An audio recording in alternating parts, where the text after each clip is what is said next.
Salam sejahtera bagi kita semua, kembali dengan saya di channel ini. Terima kasih bagi teman-teman yang senantiasa mendukung dan mensupport perkembangan channel ini. Tuhan Yesus memberkati kita semua. Nah, pada kesempatan kali ini saya mengajak kita kembali untuk menyaksikan atau melihat deretan oknum ustadz-ustadz dari agama Islam yang terus-menerus melakukan hujatan terhadap kekristenan dan terlebih kepada Tuhan Yesus Kristus. Dan mereka ini, saudara, ada yang sebagian yang sudah diperiksa dan ada juga yang belum sama sekali tersentuh oleh hukum. Namun sampai sekarang mereka tetap terus giat merendahkan, menghina, dan melecehkan kekristenan dan terlebih kepada Tuhan Yesus Kristus. Oleh sebab itu, saudara, siapa-siapa saja mereka yang terus melakukan hujatan terhadap Tuhan Yesus Kristus, inilah dia. Jauh sekali perbedaannya dengan orang Kristen. Simpel saja. Orang Islam itu, Pak, wajahnya bercahaya, saya bilang, bersih, berseri-seri, betul. Kenapa? Karena dia sering berwudu, ya kan? Minimal dalam sehari 5 kali basuh muka. Jadi kelihatan cahayanya. Sebagai Allah firmankan, ya kan? Simahum fi wujuhihim min athari sujud. Di wajah-wajah orang mukmin itu, kata Allah, tampak bekas-bekas sujud, berseri-seri bercahaya. Mohon maaf, Pak, wajah-wajah orang Kristen itu, mohon maaf, seram-seram, ya kan, jelek-jelek, ya kan? Kenapa? Makannya saja yang haram-haram, babi, anjing, na'udzubillah. Nah, teman-teman, ustadz yang pertama ini, ia memunculkan orang Kristen atau membedakan, membandingkan orang Kristen dengan orang Islam. Katanya orang Islam itu adalah orang yang wajahnya berseri-seri, terlihat cahaya di wajahnya karena mereka wudhu setiap hari. Dan ia mengatakan orang Kristen, orang-orang yang wajahnya seram-seram, dan orang Kristen itu jelek-jelek, saudara.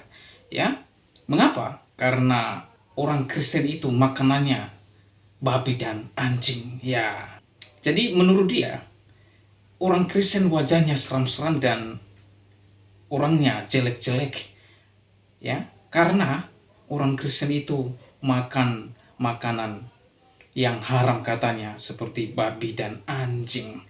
Ya, ketika saya dengar hal ini saya ketawa-tawa, teman-teman. Saya tersenyum-senyum.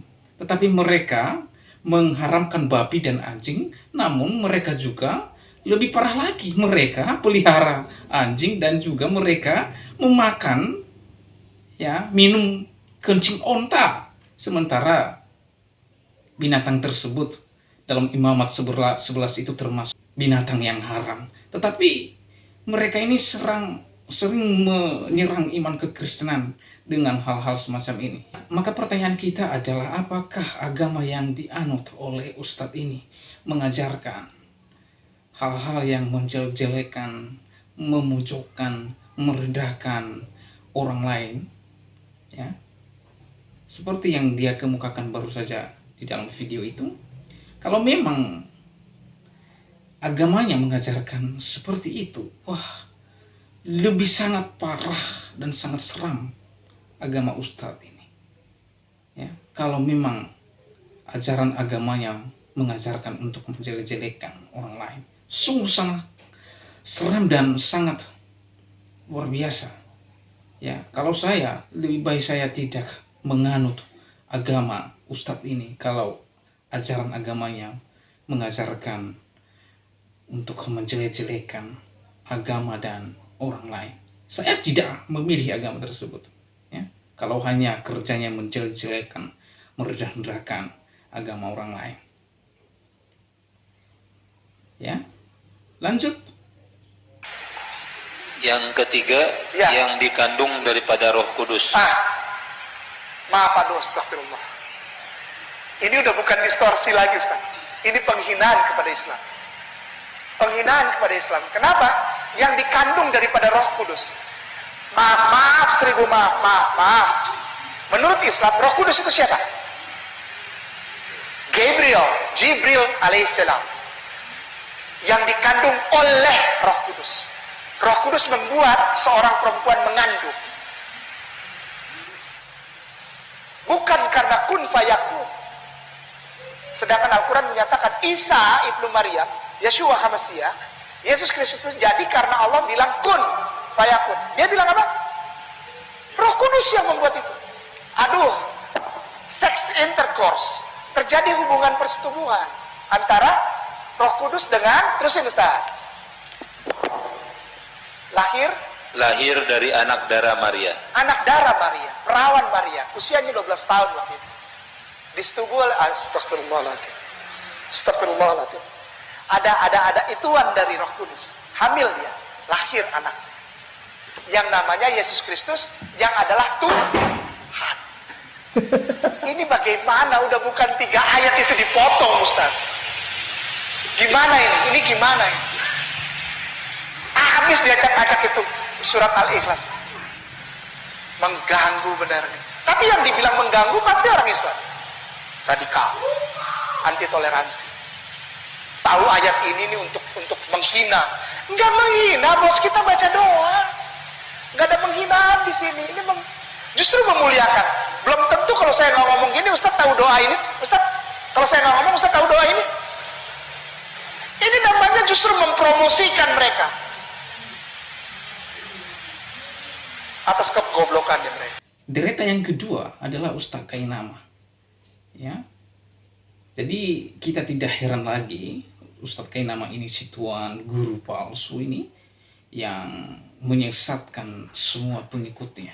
Ya. Ustaz ini mengklaim bahwa Roh Kudus bersetubuh dengan Bunda Maria. Wah, ini satu penafsiran liar yang dilakukan oleh Ustaz Kainama karena ketidaktahuannya menafsirkan ayat itu, lalu ia mendadak membuat satu kesimpulan dungu dan kesimpulan yang melecehkan, menista iman kekristenan. Ya, jadi menurut dia Allah Roh Kudus itu bersetubuh dengan Bunda Maria sehingga lahirlah Yesus Kristus. Ya, ini sebenarnya sudah masuk ranah penistaan yang terberat tanpa dilaporkan. Ustaz Kainama ini sebenarnya polisi sudah mengambil sikap untuk menangkap dan memeriksa. Ya, itu yang dia bahas itu adalah kitab suci orang Kristen, bukan Al-Quran. Jadi di dalam penafsiran Alkitab, kitab suci orang Kristen punya aturan dan koridor bagaimana menafsirkan setiap ayat-ayat yang tertulis di dalam ayat Alkitab. Bukan menafsirkan secara bebas, secara liar, tanpa mengetahui konteks dan teks mengapa ayat itu ditulis. Dan Kainama melakukan satu pelecehan terberat. Ia menafsirkan Alkitab seenak jidatnya dan lalu membuat satu kesimpulan yang cukup menghina Yesus Kristus, sesembahan saya atau sembahan orang Kristen. Ya, oke, lanjut. Menikah, ya, sudah menikah. Mari kita lihat ayatnya. Di dalam Lukas, ya, di dalam Lukas, ini, di dalam Lukas 7, ayat ke-37. Di kota itu ada seorang perempuan yang dikenal sebagai seorang berdosa. Ketika perempuan itu mendengar bahwa Yesus sedang makan di rumah orang Farisi itu, datanglah ia membawa sebuah buli-buli pualam berisi minyak. Ya. Sebentar, saya ataskan sedikit. Sambil menangis ia pergi berdiri di belakang Yesus, di dekat kakinya, lalu membasahi kakinya itu dengan air matanya dan menyakanya dengan rambutnya. Kemudian ia mencium kakinya dan meminyakinya dengan minyak wangi. Ya, ini tradisi Yahudi, prosesi pernikahan, saudaraku. Bukan hanya prosesi hanya meminyaki. Ini salah besar ini kan. Ini yang disalahpahami. Yang ketiga adalah Yonatan Nandar. Nah, orang ini yang mengklaim bahwa Yesus itu menikah. Nah, saya melihat Ustaz Kainama dengan Yonatan Nandar ini tidak jauh beda otaknya. Keduanya mereka sangat giat untuk mencari-cari kesalahan kitab suci orang Kristen, yaitu Alkitab. Nah, Yonatan ini mengatakan bahwa Yesus itu menikah.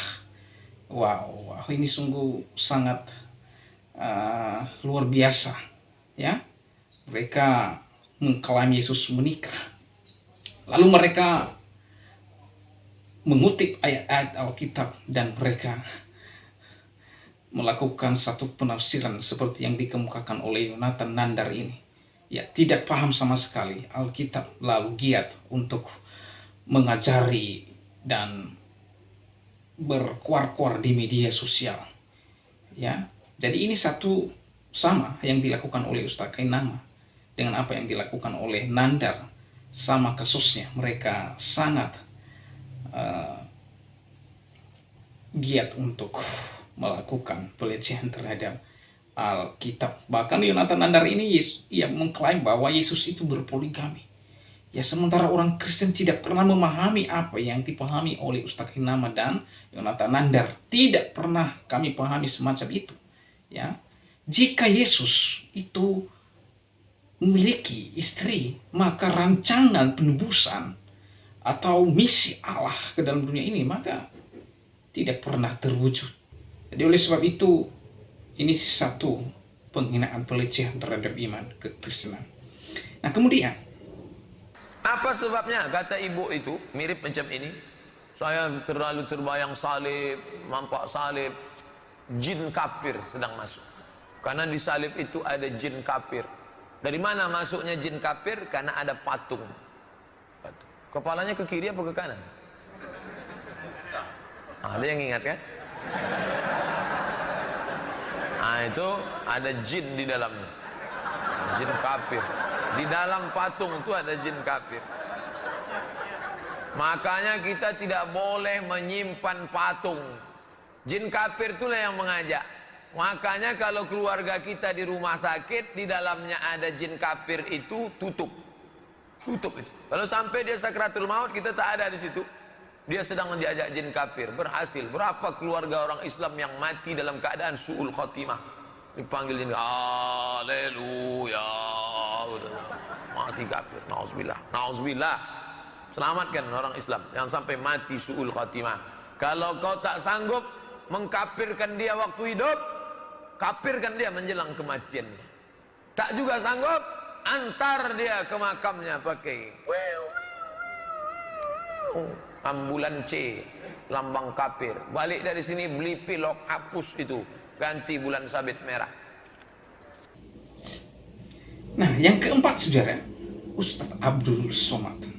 Ya, Ustadz Abdul Somad ini adalah seorang yang penghina salib, di mana ia mengatakan bahwa di dalam salib itu ada jin kafir, dan jin kafir itu memanggil haleluya, haleluya. Nah, Ustadz Abdul Somad ini sudah beberapa tahun ia sudah melakukan penghinaan terhadap simbol iman kekristenan, namun belum tersentuh oleh hukum sampai sekarang. Dan kita terus suarakan dan kita terus viralkan, suatu saat akan terbongkar dan ada anak Tuhan yang dari pemerintah yang mengusut tuntas kasus ini. Dan disitulah waktunya Ustadz Abdul Somad mempertanggungjawabkan omongan saudara terhadap iman kekristenan. Ya, lanjut. Apakah hubungannya Yesus itu dengan Magdalena? Apakah itu istrinya atau siapanya? Mohon bisa dijelaskan. Terima kasih. Kalau dalam penjelasan Injil, Yesus itu tidak pernah menikah. Nah, ini karena dari 4 kanonik tadi nih. Jadi kalau Protestan mengatakan bahwa Magdalena itu adalah istrinya Yesus, karena pendeta boleh menikah. Tapi pastor, karena dia tidak boleh menikah, dia mengatakan Magdalena itu bukan istrinya, tapi muridnya. Kenapa? Karena pastor nggak boleh nikah. Itu loh Pak. 13 tahun saya jadi pastor nggak nikah-nikah. Karatan saya. Nah, derita yang kelima, saudara, ya, Ustadz Mustafa, ya, atau Ustadz Ali Mustafa. Nah, ini lebih parah lagi, saudara. Ya, 11-12 dengan Yonatan Nandar ini, ya, apa yang disampaikannya ngalor ngidul, ya, ngawur sama sekali. Tidak adanya sinkronisasi apa yang disampaikannya terkait dengan Kristen dan Katolik. Semuanya tidak benar, dan ini klaim yang tidak berdasar sama sekali ya saudara. Jadi orang ini aspun, ya, asal ngomong, asal bunyi. Oleh sebab itu teman-teman, kelima, deretan ustadz atau pemuka agama Islam ini belum tersentuh oleh hukum. Ya, hanya satu yang sudah tersentuh oleh hukum, yaitu Ustadz Yahya Hawaloni. Ya, jadi saya melihat Ustadz Yahya Hawaloni setelah ditangkap dan diperiksa, ya sekarang dia tidak lagi muncul di publik dan tidak ada video-videonya yang menghujat kekristenan lagi, ya. Jadi yang kelima ini yang belum tersentuh oleh hukum, mereka bebas berkuar-kuar untuk menghina kekristenan dan Tuhan Yesus Kristus. Oleh sebab itu, kepada teman-teman semua, viralkan video ini, ya. Suatu saat mereka akan mendapatkan sanksi yang sesuai dengan perbuatan mereka. Oleh sebab itu saudara, demikian video saya kali ini. Sampai bertemu di video saya selanjutnya. Tuhan Yesus memberkati kita semua. Shalom.